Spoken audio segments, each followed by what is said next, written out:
Hello guys, and welcome back to another episode review of Hollyoaks for 5th October 2021, which was a Tuesday at that time as well. Today is a Sunday where I am recording this now, and it's a Easter bank holiday, I believe, and on Monday is going to be a bank holiday tomorrow as well. So let's get to the review anyway. We're going to talk about the Morgans. So in the last episode, we saw Luke coming on to his son's girlfriend, Ollie's girlfriend, and it was very shocking for Cindy and Ollie as well. The fact that, their dad, Ollie's dad, is coming on to his girlfriend, he's just probably like a horror, something you see in a horror movie, and his girlfriend was very shocked as well. I mean, they were just chatting normally in the pub. I think she was kind of confiding him in a bit as well. But again, it is his FTD, isn't it? As I mentioned in my last episode review. So in the aftermath, today, Ollie's really upset, really kind of angry, and he's just gonna, grab his girlfriend and take her away from this mess that he's kind of believing that he is. And it is a bit of a tricky situation as well, and it is a bit messy. No one's denying that. And I think he was just gonna elope with his girlfriend, go away, but today's episode we obviously saw that Luke sat down with his lunch. He had his spoon with him as well. I think he had a sandwich as well. I think he accidentally took a bite out of the spoon. Not sure why. Maybe he was fiddling or something. Probably, I don't know what he was doing, nerves or something. And then he took a bite and then he started choking. Luckily, Liberty was just in time, walking past. And Cindy was there as well. And I think Liberty did the Heimlich maneuver on him. Just kind of, he spat like a broken piece of spoon out of his mouth, and it was shocking because had it gone any other way, then that would have been it would have been a worse situation. So thanks to Liberty, he's doing okay, and I think that really kind of hit home as well for Cindy, that things are progressing rapidly and he's just so unpredictable. You just don't know what to expect, what's around the corner.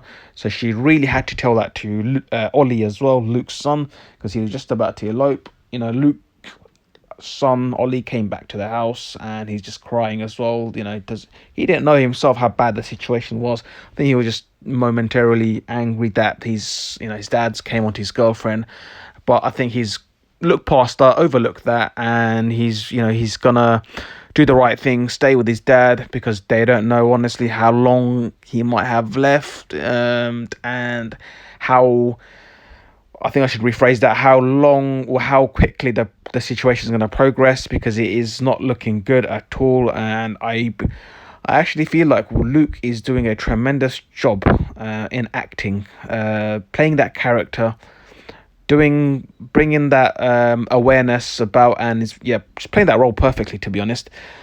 And I think obviously we saw in the end that Luke's son Ollie, I keep saying Luke's son, but let's just say Ollie, is another good actor as well, talking to his girlfriend. I think she's still expecting him to go elope, even though she's kind of half sympathized with him. She's a bit shocked that he wants to stay, but I think Ollie handled that situation really well. He is being very sensitive with her as well, and saying, look, I need to stay for my dad. The situation's progressing really badly, very quickly as well. And I think he laid down the law in a very nice way as well. And that was really good of Ollie, honestly, especially given the circumstances.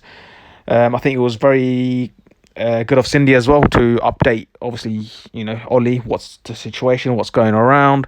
So Cindy's done the right thing. Cindy's honestly, I think she's at the minute she's like a superwoman, because the way she's, and obviously she loves Luke, and I think that's what we when that saying, when someone gets married in the vows, I think they're saying sickness and in health.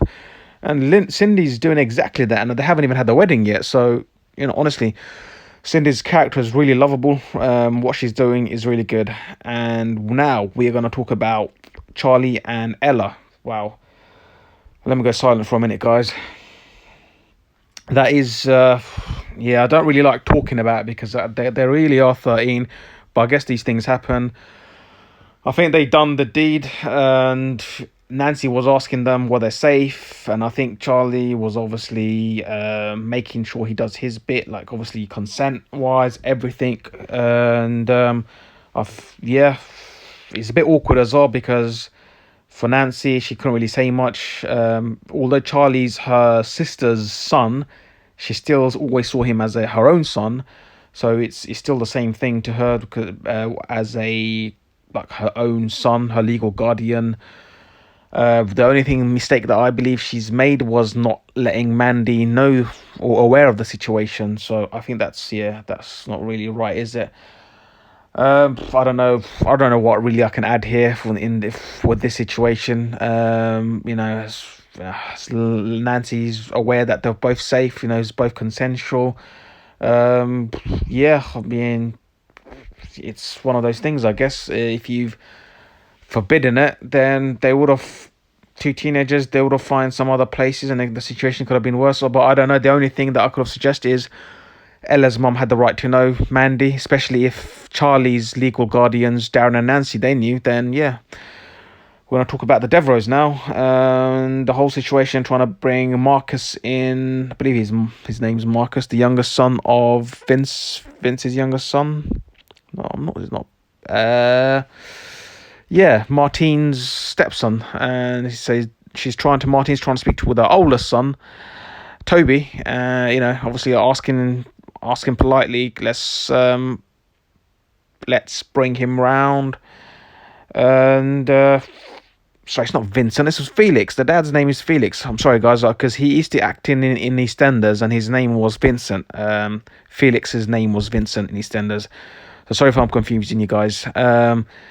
Anyway, yeah, so she's asking, obviously, Toby, trying to get the green light, bring Marcus in. I think obviously it's going to happen regardless, because obviously Marcus is under 16, so they're going to have to bring him in either way. I think Toby's thrown a bit of a tantrum, throwing his toys out this pram. I think Cleo even said that, have you heard how you sound, complaining and such. But obviously he's got skeletons in his closet. That's why, as viewers, we know why Toby's acting out, because obviously he talks in his sleep. He might let loose about the whole Lisa situation, that he's murdered Lisa and he might get done for it. He's just worried about himself. But it is tricky because A, it's wrong. You've murdered someone. That's totally wrong. And B, with his background, how he grew up, not really his background, how he grew up. Yeah, I don't know. I think it's going to be quite interesting to see how he gets along with Marcus, to be fair. And I think this Lisa storyline has been a while, so it should and probably would come out in a bit soon as well.